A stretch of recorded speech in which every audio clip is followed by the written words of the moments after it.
So this is a tour of the station. When you enter, this is what you see.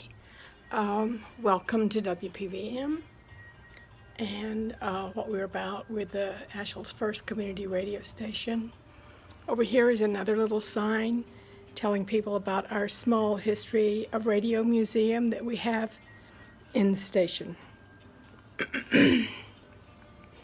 They're supposed to follow the black arrows and stop. So this is how radio began, history of radio with the pioneers, Heinrich Hertz, Nikola Tesla, Ernst Alexander, and going on over to Edwin Armstrong, who really had a lot to do with radio, and then how radio has evolved through the decades. Here in this middle section is another chart up there, history of radio, a visual history of radio, so that you can see the development and how basically the same signal that was used to send Morse code, and this is a Morse code key, and there's Morse code right there. The same signal that you use to send Morse code is what you use for Wi-Fi and wireless. And so this, you can hear as I tap on this battery onto a quarter. That's a radio signal. A little more of the history here for people to read, and different radio waves or the electromagnetic spectrum graph showing you where radio shows up, where radio waves show up on the spectrum. Then we get into our vintage radio collection. Here's a good history of Edwin Armstrong right here, telling you a lot about him because he really invented what makes radio happen today.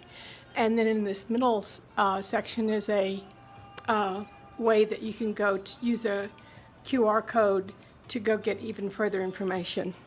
These are some of our vintage radios that are collectibles, considered collectibles.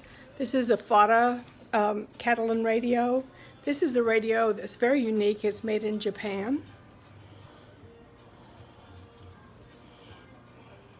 This is a beautiful Crosley from 1938. Very nice design for the time that it was in, because a lot of times they made them that ugly kind of brown bakelite color.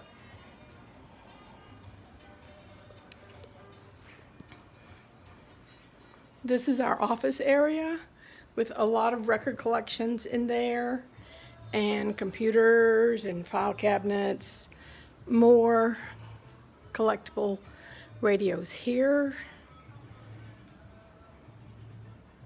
and an homage to Crosley, because Crosley really did a lot for radio. Up at the top of the wall there, you can see WLW's tower. Crosley had what is called the first and only super station.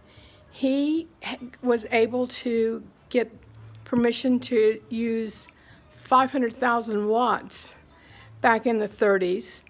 His signal went all over the world. He interfered with communications even in Germany, and Hitler complained bitterly about the fact that that signal was leaking over into Germany with the propaganda that they were sending out from Cincinnati.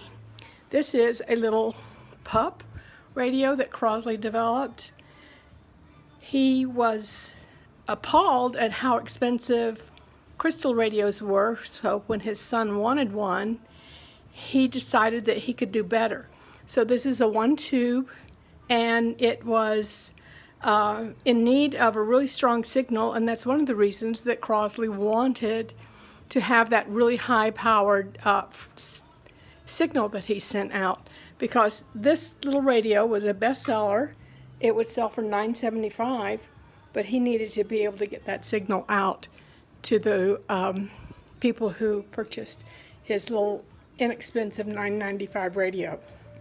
And that was in 1925 that he developed that.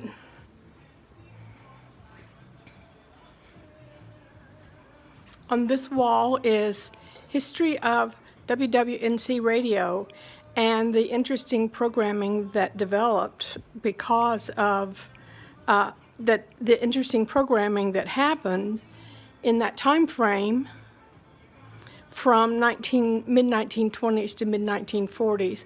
The top picture is of the George Vanderbilt Hotel, and many recordings were made up there. There was a beautiful pergola garden up there. Ralph Peer came and did a lot of recordings there, and they were what helped put regional and traditional music on the map for the whole world.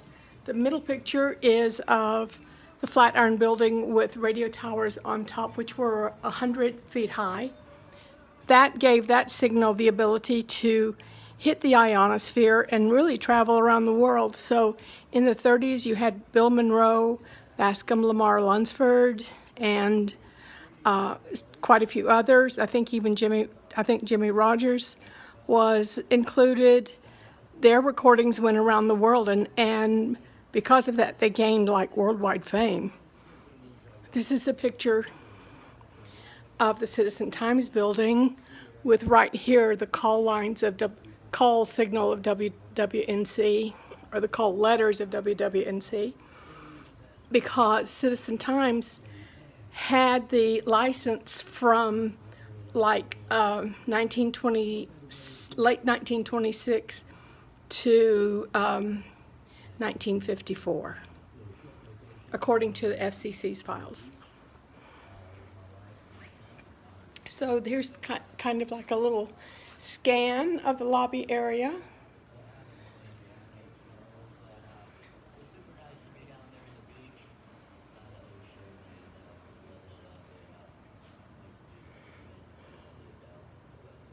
Looking in the broadcast room. In here we have a lot of regional and local music history on the walls, starting with Olive Dame Campbell, who discovered when she came down in the early 1900s the authenticity of the music in the Appalachian area, due partly to the fact that the area was so hard to get to. There was very little outside influence, and so traditions, music, language was very similar, very, very close, and much truer to the old English, Middle Elizabethan English than was actually still happening in the British Isles. The immigrants were Celtic, Scottish, Irish, and British who populated the Appalachians, and the awareness that Olive Dame Campbell, who is pictured here, had of music gave her the ability to really understand the depth and significance of that music. She, along with this gentleman,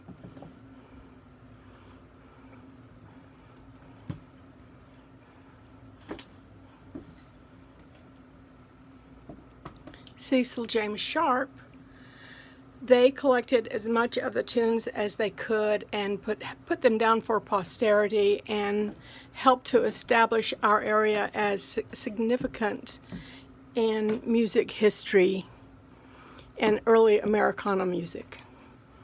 Here's some close-ups of Bascom Lamar Lunsford, who is incredibly significant in preserving the old tunes.